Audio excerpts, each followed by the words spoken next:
नाज़रीन कराम, मन गढ़ंत वाक़यात के सिलसिले की एक और कड़ी, एक और वाक़या जिसे नबी करीम सल्लल्लाहु ताला अलैहि वसल्लम की तरफ मंसूब किया जाता है, हालांकि हकीकत हाल से उसका कोई ताल्लुक़ नहीं। वो ये है कि नबी करीम सल्लल्लाहु ताला अलैहि वसल्लम के बारे में बयान किया जाता है कि जब नबी करीम सल्लल्लाहु ताला अलैहि वसल्लम मेराज की रात आसमान पर पहुँचे और नबी करीम सल्लल्लाहु ताला अलैहि वसल्लम ने अपने नालैन शरीफ उतारने चाहे तो गैब से आवाज़ आई कि आप नालैन समेत अर्श आज़म को इज़्ज़त बख्शें, आप नालैन समेत अर्श के ऊपर, आसमान के ऊपर तशरीफ़ लेकर आएँ। ये वाक़या नबी करीम सल्लल्लाहु अलैहि वसल्लम की तरफ मंसूब किया जाता है। हालांकि मुहद्दिस बरेली आला हज़रत इमाम अहमद रज़ा खां फ़ाज़िल बरेलवी रहमतुल्लाहि तआला अलैह आपने भी इस वाक़े की तरदीद फरमाई और फरमाया कि तहक़ीक़ से ये साबित है कि ये वाक़या बिल्कुल मनगढ़ंत और बेअसल है, इसकी कोई असल नहीं। इसी सिलसिले की एक और कड़ी जो हज़रत बिलाल रज़ी अल्लाह तआला अन्हो के हवाले से वाक़या मशहूर है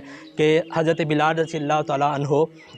शीन की जगह सीन पढ़ा करते थे, अशहादु की जगह असहादु पढ़ते थे। तो वहाँ के जो मुनाफ़िकीन थे उन्होंने नबी करीम सल्लल्लाहु ताला अलैहि वसल्लम की बारगाह में आकर कहा कि आपने कैसा मुअज़्ज़िन रखा हुआ है कि जो शीन को सीन पढ़ता है, जिससे शीन और सीन में भी तमीज़ नहीं है, कोई फ़र्क ही नहीं है जिसके नज़दीक। तो नबी करीम सल्लल्लाहु अलैहि वसल्लम ने हज़रत बिलाल रज़ी अल्लाह तआला अन्हो को अज़ान देने से मना फरमा दिया। तो उस रोज़ सुबह ही नहीं हुई और सहाबा कराम ने नबी करीम सल्लल्लाहु अलैहि वसल्लम की बारगाह में आकर जब शिकायत की कि या रसूलल्लाह सल्लल्लाहु अलैहि वसल्लम आज सुबह तुलू नहीं हो रही, तो इतने में जिब्रील अलैहिस्सलाम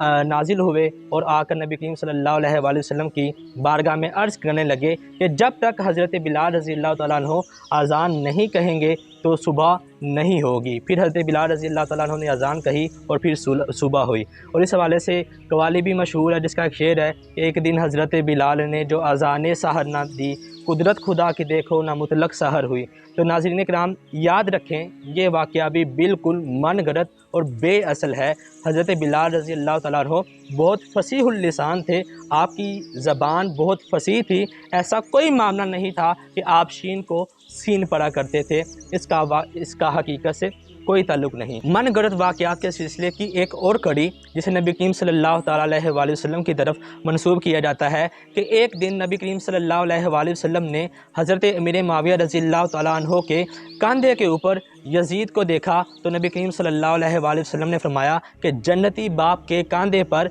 जहन्नमी बेटा बैठा हुआ है। नाज़रीन कराम, ये रिवायत बिल्कुल मनगढ़ंत और बेअसल और बेबुनियाद है, गढ़ी हुई है, क्योंकि नबी करीम सल्लल्लाहु ताला अलैहि वसल्लम का विसाल 11 हिजरी में हुआ और यजीद की पैदाइश तकरीबन 25 हिजरी में हो रही है। तो जो बंदा नबी करीम सल्लल्लाहु अलैहि वसल्लम के विसाल के 13-14 साल बाद पैदा हो रहा है, उसके बारे में नबी करीम सल्लल्लाहु अलैहि वसल्लम ने पहले कैसे बयान फरमा दिया कि जन्नती बाप के बेटे कंधे पर जहन्नमी बेटा बैठा हुआ है। नाज़रीन कराम, इसी सिलसिले की एक और कड़ी जो बहुत ही ज़ुबान ज़द आम है, लोगों में मशहूर है, वो ये रिवायत बयान की जाती है कि क़यामत वाले दिन एक कब्र से 70 मुर्दे निकलेंगे और इसको हदीस के तौर पर पेश किया जाता है। नाज़रीन कराम, याद रखें, अहादीस की मुस्तनद कुतब में किसी भी किताब में ये वाक़या तायीन के साथ कहीं भी मज़कूर नहीं है कि एक कब्र से 70 मुर्दे निकलेंगे। किसी भी हदीस में ये सराहत नहीं आई। लिहाजा नाज़रीन कराम, आपसे गुजारिश है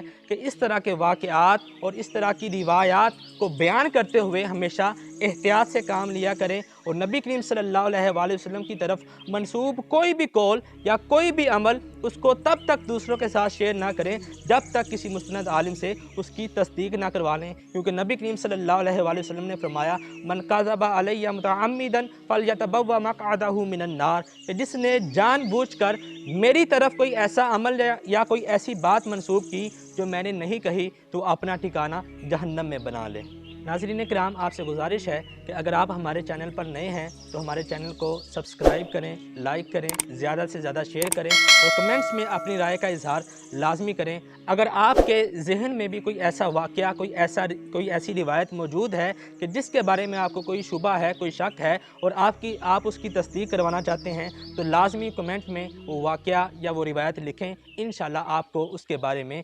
तफसीली जवाब दिया जाएगा।